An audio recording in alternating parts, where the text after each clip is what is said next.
사도행전 13장 16절에서 23절까지 말씀 봅니다. 209변이 되겠습니다.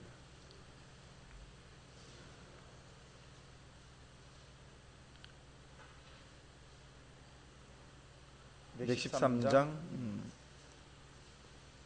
16절에서 21절까지 23절까지 말씀. 시작. 바울이 일어나 말하되 이스라엘 사람들과 및 하나님을 경외하는 사람들아 들으라. 이 이스라엘 백성의 하나님이 우리 조상들을 택하시고 애굽 땅에서 나그네된 그 백성을 높여 그 권능으로 인도하여 내사 광야에서 약 40년간 그들의 소행을 참으시고 가나안 땅 7족속을 멸하사 그 땅을 기업으로 주시기까지 약 450년간이라.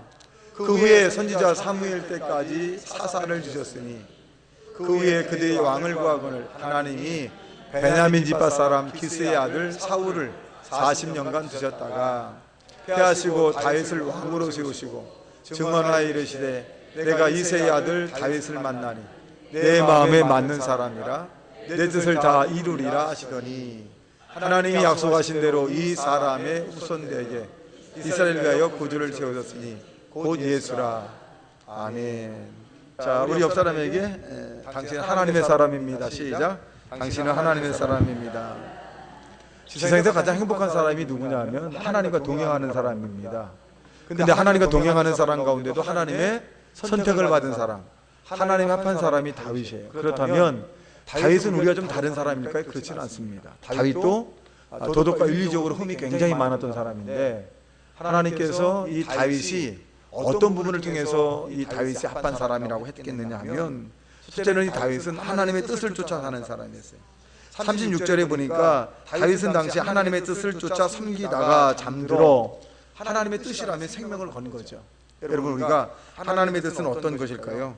범사에 감사하고 범사에 기도하고 또 범사에 항상 기뻐하는 이런 모습들이 하나님의 뜻이다. 시편 143편 10절의 말씀에 보면 주는 나의 하나님이시니 나를 가르쳐 주의 뜻을 행케 하소서. 그러니까 우리가 하나님의 뜻을 나를 통해서 역사해 달라고 하는 것이 가장 큰 축복입니다. 여러분, 하나님 앞에 쓰임 받는다는 것이 여러분 굉장히 중요해요. 우리가 이 땅에서 사는 동안에 대통령에게 쓰임 받아도 굉장하거든요. 또 장관이라든가 나라에 쓰임 받는 것 큰 가문의 영광이죠. 그런데 더 중요한 거는 하나님에게 쓰임 받았다는 사실이 여러분 큰 영광으로 삼길 주님의 이름으로 축원합니다. 찬양단이나 앞에 중창단들이 여러분 이 세상에 유명한 가수들이 부른다 할지라도 여러분처럼 그렇게 영적인 찬양이 안 나와요. 왜냐하면 육적인 그 가요와 영적인 찬양은 다릅니다. 감동이 없어요. 근데 여러분이 드리는 하나님의 찬양은 하나님이 받으시는 것이고 영적인 찬양이기 때문에 여러분 선택받았고 하나님의 뜻대로 살아간다는 사실을 믿게 되길 주님의 이름으로 축원합니다. 예수님께서 이런 말씀하셨어요. 이런 기도가 있죠. 뜻이 하늘에서 이루어진 것처럼 땅에서 이루어지길 원한다. 그러니까 예수님의 뜻이 아니라 하나님의 뜻. 그러니까 하나님의 뜻대로 사는 것이 가장 행복한 일입니다. 저와 여러분이 이 한 주간도 하나님의 뜻대로 살기를 예수님 이름으로 축원합니다. 둘째로 회개하는 자이기 때문에 합한 사람이에요. 우리는 죄를 진 사람이거든요. 마음으로 눈으로 생각으로 지은 죄가 너무나 많아요. 근데 하나님은 거룩하신 분이야.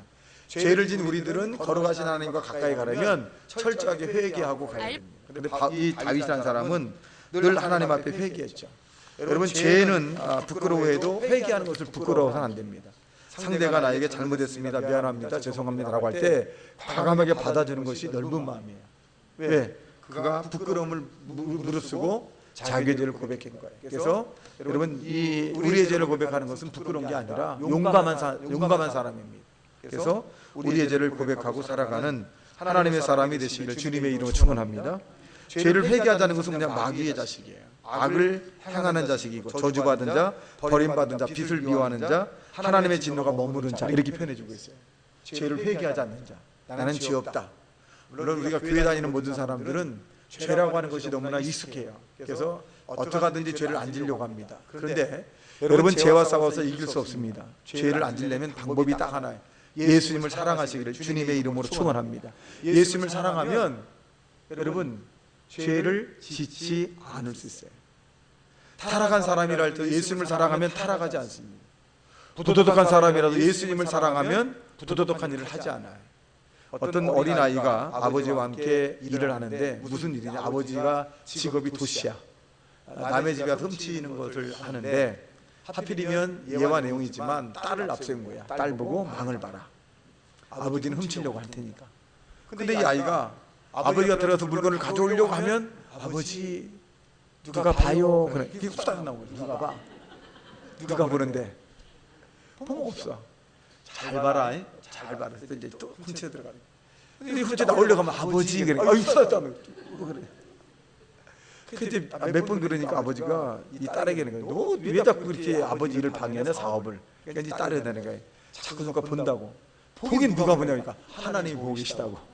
그래서 이 아버지가 도시 아버지가 크게 깨달았다는 거야. 근데 이 딸은 교회 다니거든요. 그러니까 주일학교 때 하나님이 어디든지 계시다라고 하니까 이 마음이 용납이 되지 않는 거예요. 그러니까 아버지가 훔치는 것을 보고 하나님이 보는 느낌을 가졌다. 그래서 저와 여러분이 회개하는 것은 굉장히 중요한 거예요. 그러니까 죄는 미워하되 사람은 미워하지 마라 라고 말한 것처럼 우리 주변에 죄를 지었다고 합시다. 그럴 때 정죄하거나 또 그를 또 규탄하지 말고 가슴 아파야 돼. 여러분 죄를 진 사람이 더 힘든 것이고 더 괴로운 것이고 더 잠을 못 자요.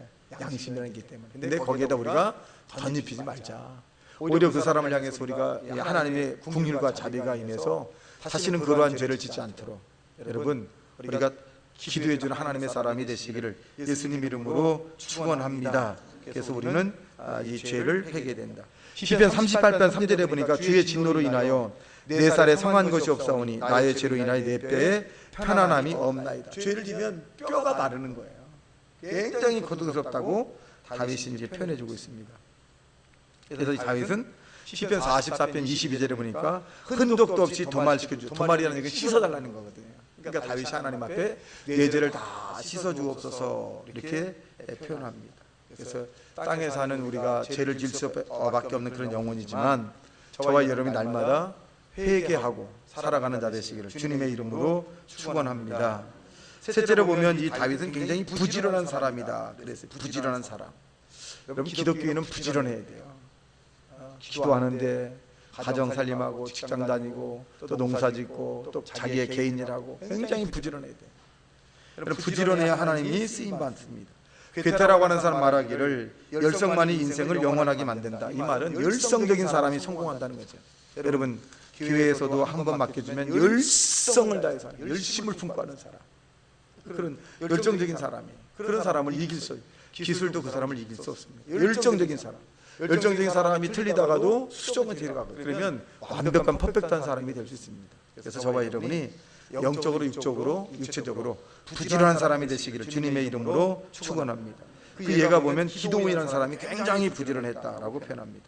넘어서 12장 11절의 말씀에 보면 부지런하여 게으르지 말고 열심을 품고 주를 섬겨라. 부지런하여 게으르지 마라 이렇게 말합니다.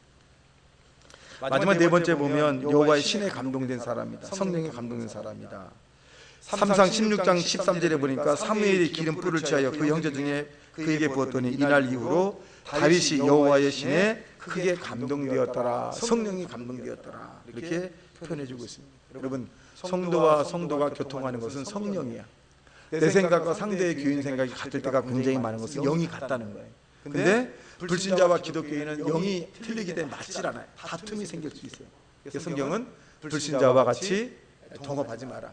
며칠 전에 교인 자녀가 우리에게 지금 이제 직장이 서울이기 때문에 서울에 있는데 교인 자녀가 전화가 왔어요. 권사님 아들인데 목사님 무슨 사업을 지금 하려고 하는데 기도해 주세요 그래. 그래서 얘기를 딱 듣고 나 보니까 동업이야. 그래서 얘가 그랬어요. 하긴 하는데 동업은 좀 제가 좀 불편할 것 같다. 불편할 것 같다더니 그래도 목사님 잘 될 것 같고 뭐 목도 좋고 그래. 근데 다 좋은데 동업은 잘 될 때 괜찮은데 안 될 때는 문제가 생길 것 같으니까 서류상으로도 완벽하게 되고 그렇지만 나는 마음이 편하지 않다 그랬어요. 그러니까 이제 나는 이제 반대 입장이잖아요. 그다음에 이제 하루 지났나요? 또 전화 와서 목사님 기도해 주세요. 이제 결정했습니다 그래. 어떻게 결정했나 했더니 하기로 했어요 그래. 하기로 했으면 참 기도 많이 하고 열심히 해야 되는데 나는 마음이 안 놓인다 또 그랬어요. 그러니까 이분이 알았습니다 목사님. 그래. 그런데 이제 오후에 전화 와서 목사님 안 하기로 했어요. 그래서 왜요? 했더니 아유 만나서 얘기해 보니까요 의견이 안 맞아요. 잘하셨어요. 그래서 한 6개월 참고 더 좋은 목을 하나님께 줄 걸로 하지만 그 동업이라는 것이 쉽지는 않습니다. 그래서 믿는 자도 아니고 불신자와 믿지 않은 자가 또 합치면 그러니까 결정이 뭐냐면 동업을 하는데 동관리를 자기가 다 한다 그러더래. 그리고 당신은 그냥 간섭하지 말라고 그러더래. 그게 동업이 아니라 그래서 안 하겠다 그러더라고요. 그래서 잘하셨다고 다음에 또 좋은 일 것이다. 그래서 그러니까 이 믿는 자 믿지 않는 자는 같이 하면 믿는 자가 상당히 가슴 아리래. 차라리 믿는 자와 믿는 자끼리 해도 힘든데 사실은 믿는 자와 믿는 자끼리 하는 것도 저는 반대거든요. 여러분 동업은 누구에게 하느냐? 딱 한 사람이에요. 한 분이 누구? 하나님과 하시기를 주님의 이름으로 축원합니다. 하나님과 동업해야 돼요. 그래서 감동이라고 하는 것은 하나님이 우리에게 주시는 것이고 또 사람을 통해서 감동도 주기도 합니다. 며칠 전에 신방을 갔는데 신방을 제가 일주일에 한 번은 가지만은 이제 여기는 이제 2달 정도 됐다고 생각해서 요양원에 이제 신방을 갔습니다. 가서 쭉 얘기하다가 이제 뭐 내가 2달에 한 번씩 꼭 오려고 하는데 2달 됐나 모르겠네 뭐 이렇게 됐는데 그분이 나한테 그래요. 목사님 5월 17일 왔다 가셨습니다. 그래. 깜짝 놀랐어요. 나는 간 날짜를 기억을 못했는데 그분은 날짜를 기억하는 거예요. 근데 어떤 생각이냐? 하나님이 이 집사님을 통해서 나에게 감동을 주는구나. 목사야, 시간을 내서 신방을 해라. 요양원에 있는 사람 신방을 하고 아프고 힘든 사람 신방을 해라. 얼마나 기다리겠냐? 에? 나는 날짜를 기억했는데 그분은 5월 17일 날이라는 거예요. 그래서 내가 그랬어요. 내가 2달에 한 번씩은 꼭 신방대원들 데리고 오도록 하겠습니다. 너무 미안한 거야. 그러니까 얼마나 가면 막 울어, 막 펑펑 울어, 펑펑 울어. 그래서 목회자가 뭔데 이렇게 참 감동을 주는가. 그래서 어떤 생각을 하냐? 우리 교인들은 남아있는 교인들은 절대로 건강하시기를 주님의 이름으로 축원합니다. 절대로. 그래서 여러분이 하나님의 성령에 감동돼서 나는 절대로 건강한 사람이다. 나는 절대로 건강해야 된다. 여러분 건강하지 않은 것을 미워해야 돼요. 여러분 이것이 꿈 같은 말이겠지만 이게 믿음이 될 수 있습니다. 나는 건강하며 살겠다라고 하는 그런 믿음을 가지고 살아도 아플 수 있어요. 그래도 아프기 전까지 저와 여러분이 나는 건강해야 될 거라고 하는 그런 다짐을 계속 하시길 주님의 이름으로 축원합니다. 그러면 예수님께서 내 믿음대로 될지어다 라고 합니다.